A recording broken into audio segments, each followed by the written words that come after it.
What's going on, everybody? This is the Mortgage Pro podcast for mortgage pros by mortgage pros to make better mortgage pros. And I am your host, Eric Braun. Make sure you like, comment, subscribe, review, share, all that good stuff. Today, as always, we have a very special guest. And I feel like I always say the same thing. We have a very special guest. We have a very special guest. But let's just say this guest is very, very special. Mr. Rene Rodriguez. You may have heard the name. If you haven't, we get to learn more about him today. Equally as important, we get to learn a lot of stuff that he teaches, how to be more influential, how to communicate on a higher level, how to basically lead. So if you're looking to do any of that, which I hope you are as a mortgage pro, this is a great episode for you, and I hope you enjoy.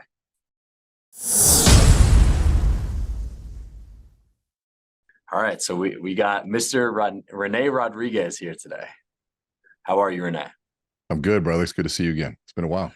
Good to see you. I know first time we met, I'm going to say, was it 20? It's definitely before COVID. I think it was well before COVID, maybe 2018. Has to be.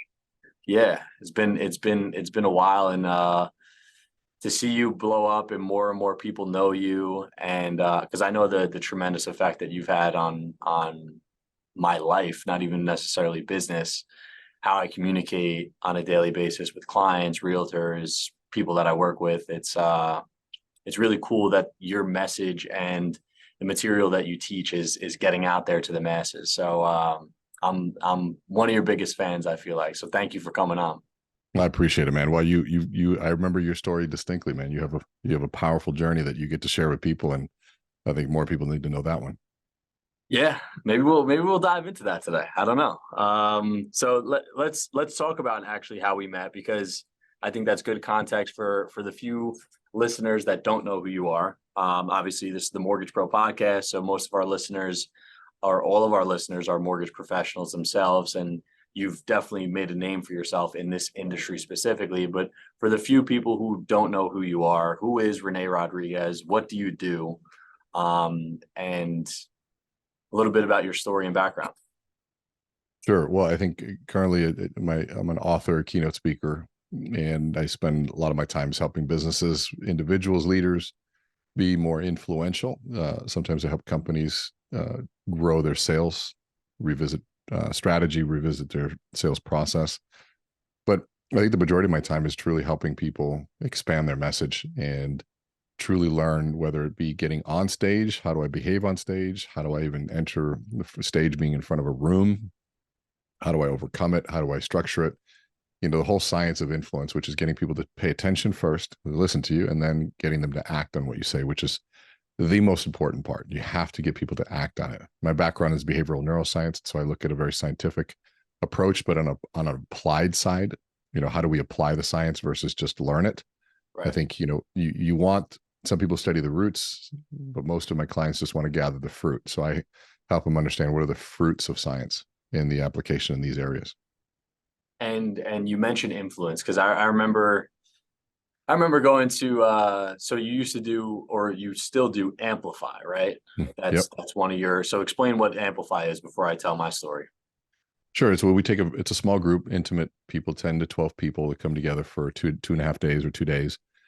And they're committed to learning the science of influence and persuasion and speaking in a real-time environment. So we create an audience, we put you in front of the room, and you're going to learn in front of the room versus theoretically.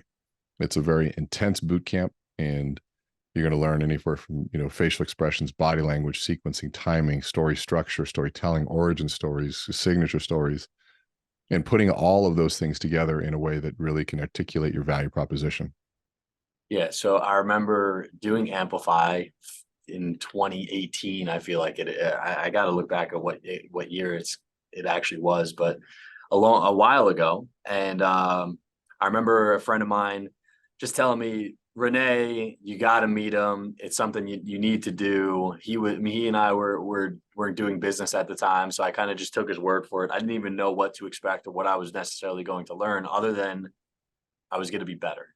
And at that point, and as well as right now in my life, I'm constantly trying to do exactly that. I'm always investing in myself, always trying to be better. Maybe it comes from not feeling that I'm not good enough, or it truly is an obsession to try and get better with all of my skills, communicating especially. And I remember doing Amplify a few years ago and learning this whole topic of influence. And to me, it was completely foreign at the time. Obviously, I've heard of the word, but never really looked at business through that lens. So why don't you define, like, what is your definition of influence? So I look at influence very differently than a lot of people do. Most people see influence as a offensive strategy in business for selling and persuasion. And then the more astute look at it as a leadership tool. It's the how of leadership. Leaders, the only measure of leadership is influence. That's what was said by John Maxwell. But there's even more to it than that. So let's look at the opposite of it. You walk in a room and no one notices.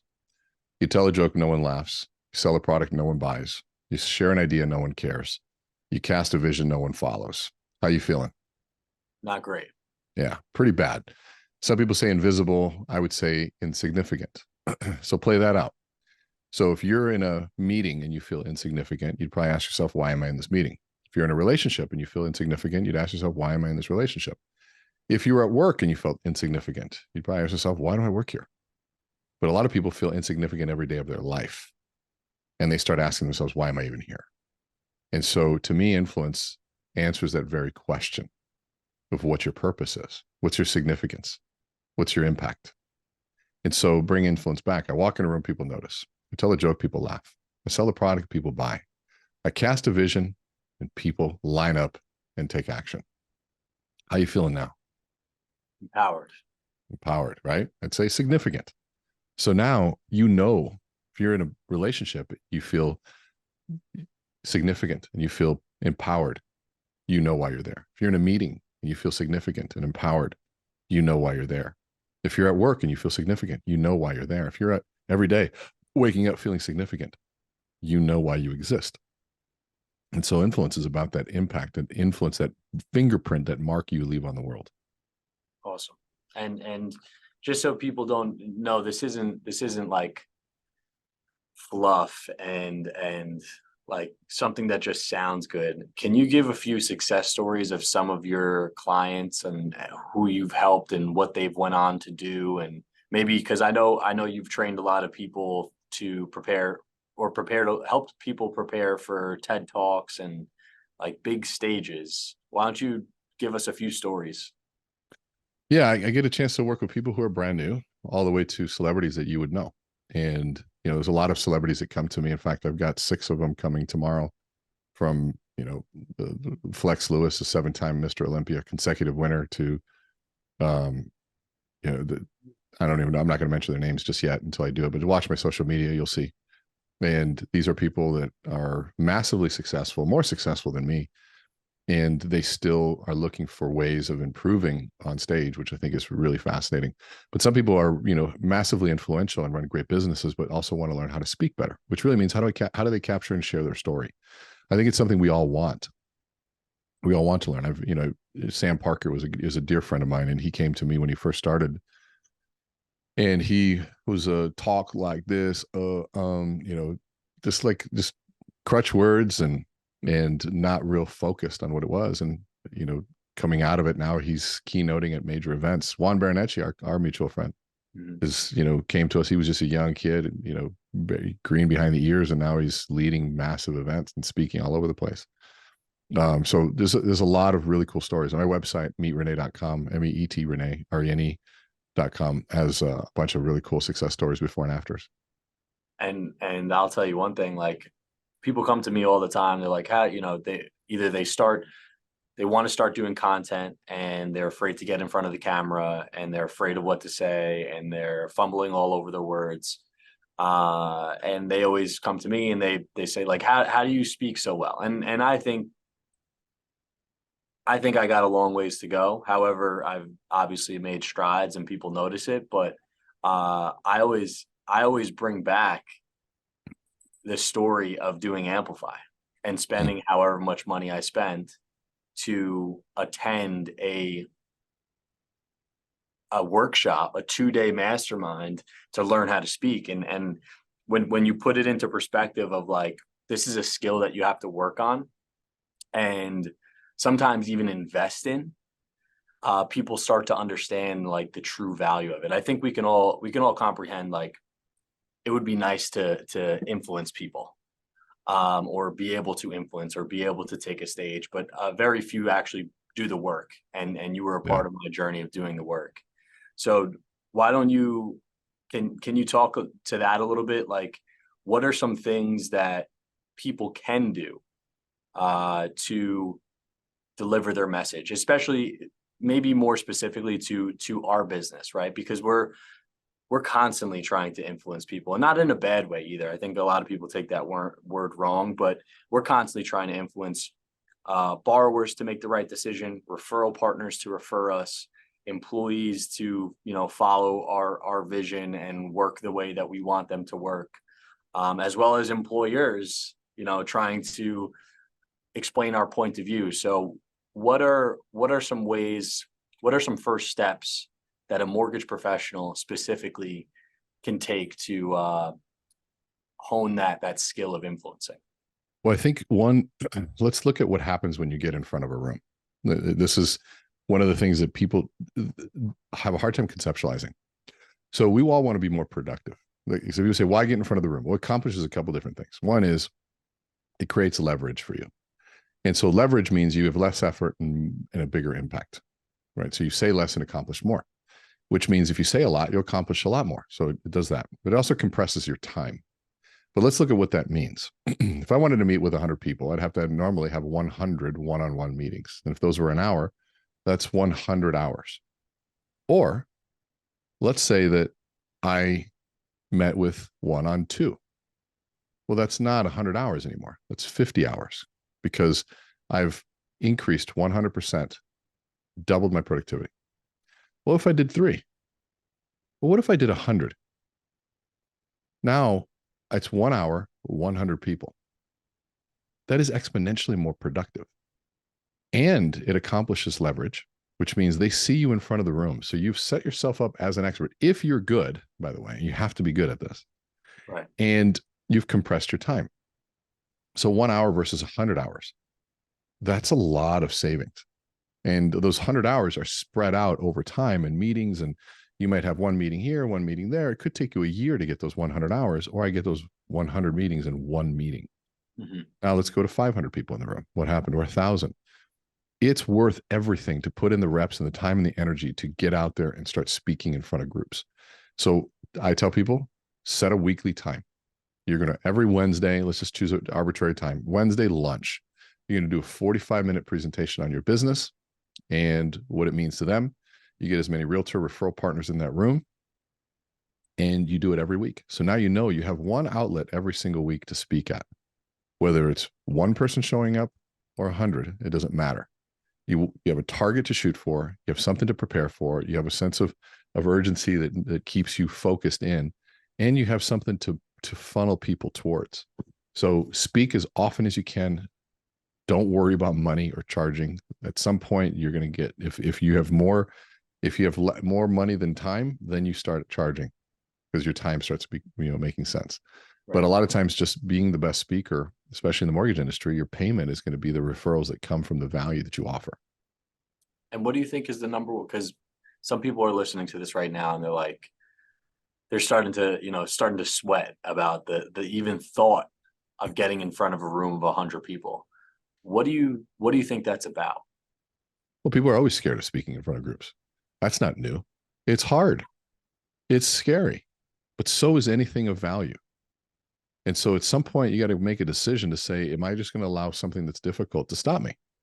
Well, if you do, then I can tell you, you're not going to go real far in business because life is going to be hard. Business is going to be harder. So you have to get to the place where you can realize that difficulty isn't a measure that matters to me in the term of a pursuit of my dreams. If it matters, then you won't go far because difficulty will weed you out. Difficulty, suffering, it weeds out the weak-minded, unfortunately. And it also weeds out the people that need it the most, unfortunately. And so you have to make the decision to say, okay, Hard or difficult and suffering doesn't matter. I know this is a path.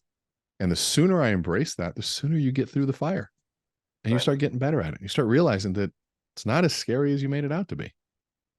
And so, gosh, what else am I making scarier than I need to be? Hmm. But you got to get out there and get the reps in and learn relaxation tools. So now the tools, you have to learn how to breathe. Breathing is the secret weapon of the elite performer. It's also the punchline of the underperformer. Meaning, if you ever seen Kobe Bryant, LeBron James, Andy, Michael Jordan, I like basketball, obviously, Usain Bolt, before they do their thing, whether it's a free throw or running a 100-yard dash, 100-meter dash, they're breathing and they're calm. And that is the key, is learning how to manage the stress response. And if you can do that, and if you start talking about breath work, or if you start talking about mindfulness or meditation, and somebody rolls their eyes, I already know that's my first indicator that that person's never faced a game-winning shot. They've never faced 3,000 eyeballs staring at them. They've never been faced with a project that needs to succeed or the company fails. They've never faced that kind of challenge. And so when you have faced big things, you realize that breathing and meditation and relaxation, visualization, all of that stuff is the key to success. I think so many people are being held up because things are just difficult. I feel like most of the world, it baffles me to even think about. Like most of the world is just not taking action because whatever they're trying to accomplish is just hard. And I attribute it to me personally. Like if I said getting sober would be hard, Mm-hmm. it's like I think you have to choose your hard. Like I think being normal and not accomplishing my goals sounds a lot worse. So that was just my perspective change on that in general. You can you explain why a mortgage professional, or explain how? Because I remember during when we did our 2 or 3 day mastermind, this topic of frame, and then the message, and then the tie down. Can you explain that kind of formula for storytelling or speaking? Yeah. And I want to piggyback on what you said, then I'll come back to framing, and because it kind of they go hand in hand. When you say choose your hard, we've all heard that, but do we really understand what that means? And have we heard it so often that we stopped paying attention to it? Because making money is hard, but so is being broke, right? And being in shape is really hard, but gosh, so is being out of shape. And so we go, okay, so it's not about choosing. Most people don't choose their hard; they choose what they know. So if they're both hard, I'm going to choose the hard that's comfortable for me. They don't like the unknown hard. Right. And so you gotta, if you're operating from that, and it's really simple, by the way. If you're out of shape, you've chosen an uncomfortable hard. If you don't have the money you make, you've chosen the comfortable hard. Excuse me. And if you're out of shape, you've chosen the comfortable hard, because they're both hard. Right. So now you've chosen the known hard. So if you're not achieving the goals you want, that means you've chosen comfort over the unknown, Right. or you've chosen the known. So we have to be able to really take a look at that and shift that whole piece from the beginning. And so a frame is a construct of reality. It's how we view the world. It's how we help make sense of the world. And it can be a word can create a frame. A story is a great framing device, a prop. But frames provide context. Hmm.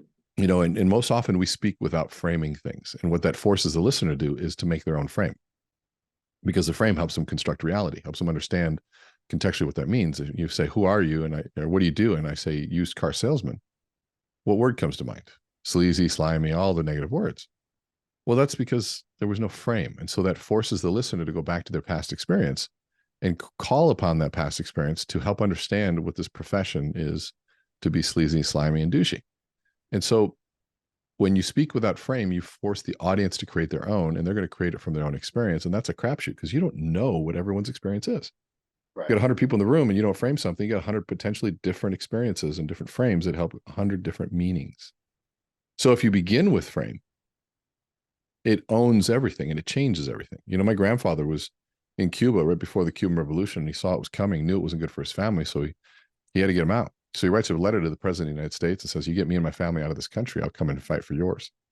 After 8 years of service in the American Armed Forces, he finally landed in the American dream, Homestead, Florida. Now, Homestead at the time was not real busy, meaning there wasn't much for employment. The only thing that was there was Patrick Air Force Base. And his American dream was in essence limited to how far he could walk, and he couldn't walk that far. But there was somebody who believed in my grandfather, saw what he did for this country, and got him into an older vehicle. And that older vehicle allowed him to extend his reach by 50, 75, even 100 miles, find better employment, make more money, and change the trajectory of his life, my mother's life, and ultimately my life. But that person who believed in my grandfather was a used car salesman. So now, if I were just to say used car salesman without the story, you'd be probably fall into one of the descriptor words I'd mentioned before, sleazy, slimy. But now in the context of the story, I might even say, yeah, that gentleman that believed in my grandfather's here. Would you like to meet him? You'd be like, yeah. Now you'd want to meet him because the story created a new frame. The only reason we say that about used car salesmen is because that's the frame of reference that a lot of people operate from. You change the frame, you change the experience completely. Right. And I always remember, and it was one of my weaknesses at the time, and still probably is, the importance of the tie down. And I now it's like this gift and curse, because once you learn Renee's stuff and the stuff that he teaches, you hear the absence of tie downs, and you're like, damn, if they only tied that down a little bit better, it would have resonated more with the audience. So can you explain the tie down piece? And it's funny because once you guys listen to this episode and you're up to this part and you learn about frame and you learn about tie down, you can actually look back through and rewind this whole entire thing and listen to Renee and hopefully me use frame and tie down throughout the whole entire episode. So explain the tie down and why that's so important. Yeah. So the tie down is the third step in the Amplify formula. And the tie down is what most people miss. And you said it right. Once you realize what a tie down is, you're cursed because you start realizing how many people don't tie it down. So tie down answers the question of what this means to you is, or the reason I share this with you. It's what it indicates what the value is, what I want you to do as a result of this information. Most people tell stories and they don't tie them down. They just tell an inspirational, engaging story, but they don't get clear on the moral or the message. And some people share a story or statistic. Mortgage industry is notorious for just copying and pasting what happens in the mortgage industry, a headline, an MBS Highway blurb, then they just say the Fed did X, Y, and Z, and that's it. And internally, because you're going, and what the hell does that mean to me? Right? That's what conforming loan limits increased for another time, and it's like, yeah, there's no, what does it mean for me, right? Exactly. So the astute is going to say, conforming limits have increased, and what that means to you as a realtor is this, and what it means to a consumer is this. Mm-hmm. The even better person is going to say, good news for jumbo homeowners or people that want bigger homes. Well, what is it? Well, before they define the problem, that'd be a frame. You could only get X amount before you entered a jumbo product, and that would end up costing you more. But now that loan limit moved from this to this, which really means you can get more home for less price. Right. And so now I framed it, delivered the message, and then I tied it down. And there's no one tie down. There's no one frame. There's endless ones. There's just a process that you engage in. And once you understand that process, it becomes sort of second nature. It's so huge. It's so huge. And even listening to this right now, it's like reminding me, like, I should be using that formula a little bit more. Frame, message, tie down, frame, message, tie down. This way my points can get across. I can influence more people and ultimately be better at communicating. And I always joke around and like when I first did Amplify with you, I thought I was a decent speaker. I thought I was a decent communicator. And maybe I was to the masses because I had experience speaking to rooms and groups in a completely different setting, not so much business, but in a completely different setting. So I felt like I could speak and I always got compliments and stuff like that. But then looking at my stuff before Amplify to after, when you start learning these little, not little, this process, this frame message tie down, it's completely night and day. It's completely night and day. All of your points just resonate a little bit more. Everything's a little bit sharper.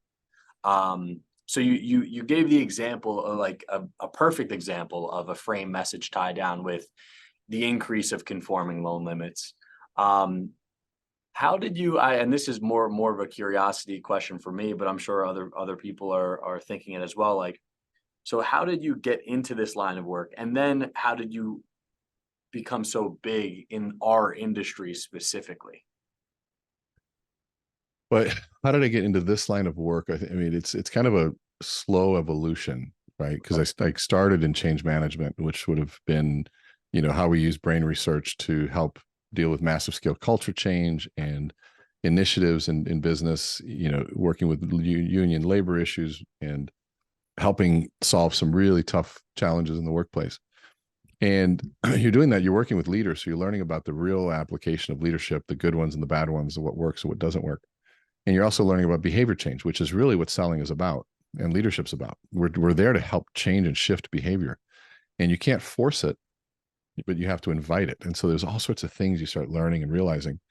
And so I was in the applied side of all of this for a long time. And after 9/11, long story short, my mother had a couple strokes and I had to figure out how do I get myself from behind the scenes to the front. And that's where I had to start getting trained and start getting reps and doing everything that I could. I was always a hard worker.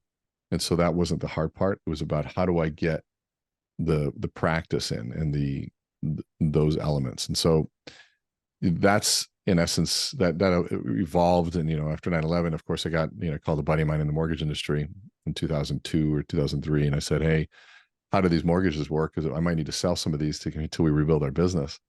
Right. And he showed me, and I realized just how lucrative it was.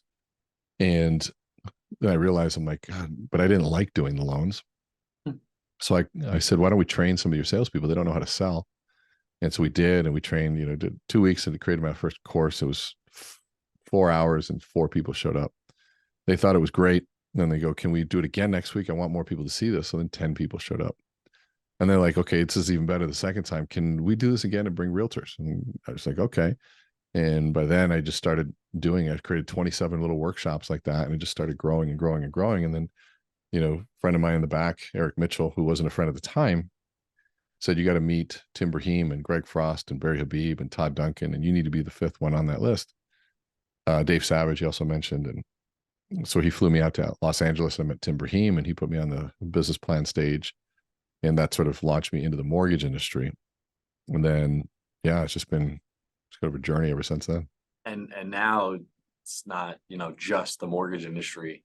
What are some other industries or, sectors, if you will, that you're starting to grow in or have grown in? Yeah, well, I mean, I've started outside the mortgage industry. So, I mean, Coca-Cola and International Paper, Kimberly-Clark, West Buy, Microsoft, Nestle, Gerber Baby Foods, Liz Claiborne, universities, all sorts of stuff. And, now I work with, 3M to now working with different brands and things like that. Financial planning firms, ad agencies in, mortgage and real estate. It's pretty endless. It's all across the board though. That's awesome. And you mentioned, not only did you mention, I saw that you published your first book. Yep. So tell us a little bit about your book and why you felt like that was what you wanted to do, and maybe a little bit about what somebody could learn from it. Well, I always knew I wanted a book. It's just, it's a forced exercise to get your thoughts cohesive. Right. And really honed in, because once it's on paper, you really can't change it. Right. So the stress level behind it and the pressure is very real. The difficulty to pull it all together is very real, which is why most people won't do that. And then to put in, with a publisher versus being self-published is another sort of uh, echelon, if you will, because you got to meet their standards. But you also get their support, you get their resources. And so we did that. We were number 2 Wall Street Journal bestseller. We were USA Today bestseller, Publishers Weekly bestseller, and ranked 2022's top one of 2022's top business books. So the book did really well, and of course that helps in a lot of areas. But I think that it forces you to really hone in on what your message is and what you believe, because there's no room for fluff, and you'll be called out pretty quick in the process. So, especially in our space or business, the business world, there's so much fluff out there. So that's, there's coaching programs and speakers and even social media content where it's just, there's nothing there. There's no tie down. There's no message. I know for me, like, even when I write content, and it's I'm not comparing the two, obviously recording a 1:30 video on Instagram versus writing a book is a little bit different of a process. But even when I start thinking about ideas, or I've done a few solo episodes of the podcast, maybe that's a better example. I made it a point to make sure that none of my content is fluff. Yeah. I see so much of it. So I completely get where you're coming from. Like I think I did a podcast on a solo episode of the Mortgage Pro podcast on mindset. It was like when the market was starting to change, let's just say. And I was like, this is a timely topic. But now you mix mindset and business, and those are the two fluffiest topics there are out there. So I was like, before I just turn on the camera and start recording, let me prepare what I want to say and actually make it practical. So I completely get where you're coming from. And that is a process. That is daunting. That is stressful, because you're putting pressure on yourself to deliver. Yeah. And I think any content creator, what doesn't matter the medium, Alex Hormozi is a perfect example. Like he doesn't want to put out bad stuff. We want to put out good stuff.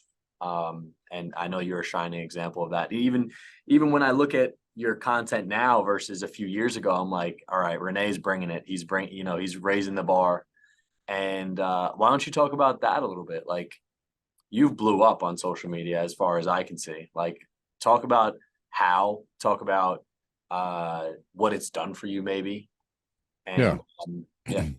So I hated social media prior to a year ago. I just thought it was, I mean, you and I talked about, you were doing social media and you're like, dude, you got to get on and create videos. And I'm like, yeah, my clients aren't even on social media, so it doesn't really work. And, the 1-minute video is stupid because you can't get a point across. And I mean, I just had all these limiting beliefs.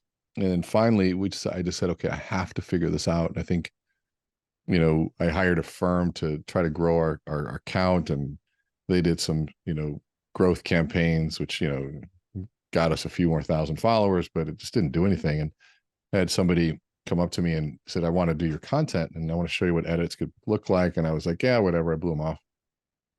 And I saw what he did. And I was like, okay, maybe there's a way for this. He's got his MBA in communication. He understands what I'm coming from. He knows that my brand is intentionally, hopefully a little more sophisticated than, something there, meaning it's just been thought through. And right. I'm helping people with very high valued issues. So I better think these through. I can't charge what I charge and, not be prepared. And it's also an experience piece.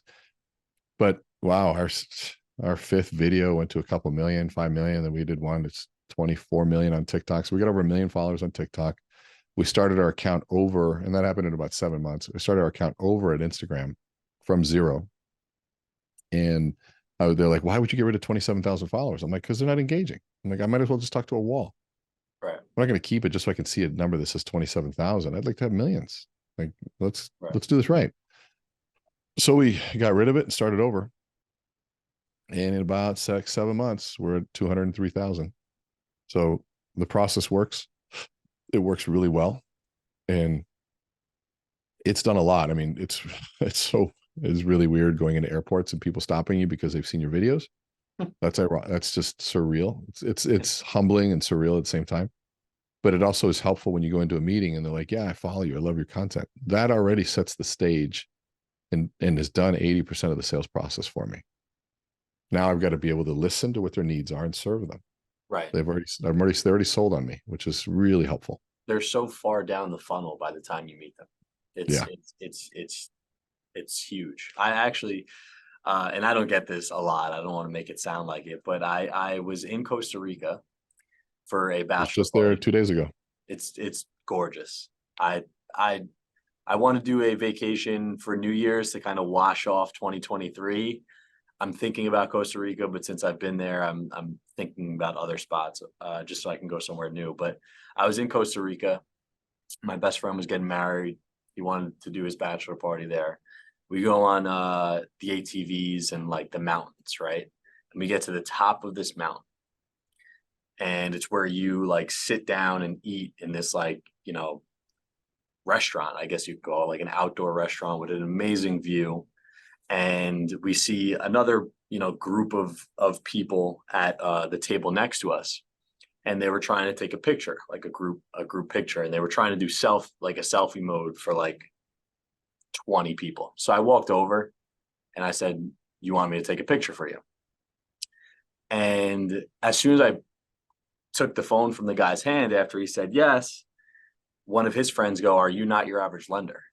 Now here I Mm, am in Costa Rica, thousands of yeah. miles away, in the middle of a jungle, not even like in town, like in the middle of a jungle at the top of this mountain in this random restaurant. And somebody says, "Are you not your average lender?" And I So was, cool. and you get these little experience. And when you start making content, and you've been doing it for a while and you're being consistent with it, and you start to grow a brand and a following, you get these little experiences that reinforce why you're doing it. Like, wow, this is actually working. And now I think the problem is most people don't do it long enough to get those experiences, and that's why they Yep. fall off and they're not consistent. But and better yet, it was a real estate agent that now we work together. So we've never That's met so cool. previously. We met for the first time in a random remote village in Costa Rica because he recognized me, and I asked to take a picture for them. So uh and as we're talking, I'm starting to remember more and more lessons and things that you've taught me. Uh Not only when it comes to verbally communicating, but also physically communicating. Like most of our communication is obviously body language. We've all heard that before. So just as we start to wrap up, if you can kind of go through a few little things, little tweaks, maybe the guys that are listening that want to, find their wife, or the girls that are listening that want to find their husband or wife. Because I remember you teaching me stuff about like how to approach a girl, and like little things that I remember I was probably like 21 at the time. Did it work? It Sometimes it works. So you're still single? I am single now. Yes, I am single, Okay. but let's just say I'm not looking. Maybe I should start. Well, no, I shouldn't look. Anyway, but yeah, give us that's a complete, we'll talk about that offline. Give us some like strategies for physical communication, like body language. Yeah. Well, I think, the things that work in the dating world also work in networking, right? Mhm, There's, can you carry a conversation? mhm, It's such a critical piece. And so few people know how to carry a conversation. In my book, I wrote, about the lost art of being a conversationalist and using the love formula: listen, observe, validate, expand. If you don't want to get the book, go listen to my podcast where I talk about it. But carrying a conversation, how you stand matters. Your eye contact, whether you smile or not, matters. And a lot of people, they come in and they have these serious faces, and versus just being open and you're approachable, be approachable. But in networking, you want to be the one that goes first. Don't wait for someone to approach you. Go and approach them. "Hi, what's your name?" And why not do that with the opposite sex? In networking, you're doing it because you're truly curious about who they are, what's going on. But in dating, you have a hidden agenda that you want them to like you. mhm. So what if you got rid of that agenda and you just walked up? "Hey, how you doing? My name's Renee. What's your name?" and you had no agenda except to see if you like them. That's it. It can happen in business. You can do that same thing. And, when you come from the right place and you stand strong and you stand tall and you get a big posture and you open up your body, there's things that you can do to just open up and take up more space and also be welcoming at the same time. You're not trying to dominate. You're trying to create a welcoming space. When people see you, do they go, wow, there's a party over there where Eric is at? Like if you and I were at a networking event or at a club and we were side by side looking out, what that tells people is that you and I are bored and we need to have somebody entertain us. But if we're facing each other, having a great time, and we don't care who sees, who doesn't see, people are going to go, wow, there's a party between those guys. And what that translates into is there's energy there. Energy is attractive. And especially in a market like this, where people are just so distracted by the media and the BS that's out there. They're just distracted. Distraction is I love it when people get distracted because I get more work done. And I take market share. Distraction is great for those who are focused and those who have a strong mental game. Go be distracted because the race is still forward. You're out there in the field chasing other, hearsay and whatever gossip. I'm running the race. And so, in a competitive standpoint, great, bring up the distractions because I'm going to stay focused.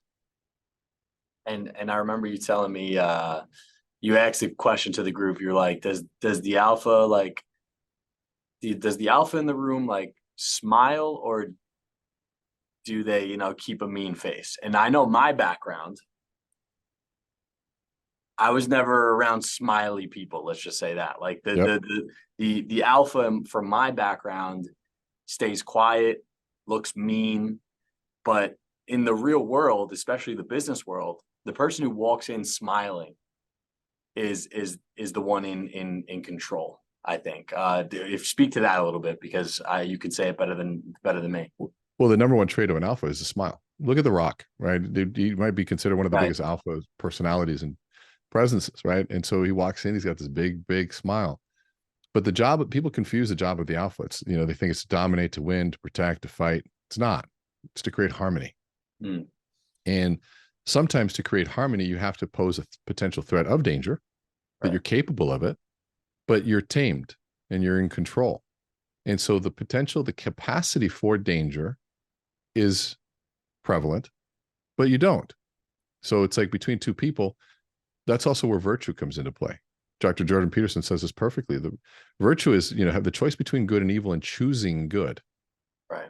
But it requires you to have a choice between the two. If you don't even have a choice, if you're not a dangerous person, meaning you're not well thought out, you don't have your ideas together, you're not physically, in good standing, in good shape, and you're of no threat to anybody, or you don't even have the capacity because you're docile. Right. Then what good are you? Somebody comes in that, you're not an equalizer in any sense. You're not able to help those that are underserved. You're not helping those that are bullied because you are unable to. There's no virtue in that. It's just pure weakness, unfortunately. And so I think people should be as strong as they can be. They need to have strong opinions. They need to be clear on what they believe and then stand on those principles. And so when you stand on those principles, you can actually be much better with people. And that's the alpha is about harmony. And sometimes harmony is about keeping the peace, listening and empathizing, creating teamwork, camaraderie. Lots of powerful stuff, man. I apply a lot of it. Some of it I forget, and it's starting to come back now. So I'm glad, for my own sake, that I got to speak to you today. But I also know that the listeners and the viewers have gotten a lot out of this time with you today as well. Thank you. I think. Well, I know you can go to meetrene.com, right? Yeah. MEETRENE.com. You can go check out Rene's book, and also on all social media platforms. Why don't you give your handles to the people listening? Boom. So there you go. Learn with Rene, LEARN, with Rene, RENE. That's my Instagram follow there. It's also my TikTok. Make sure you follow there. The book, if you want to get it, it's Amplify Book, or just go to my website, meetrene.com. It'll be right there. Awesome. Thank you so much for your time today, Renee. It was great catching up with you, and I appreciate you. Awesome. Thanks, brother. I appreciate you.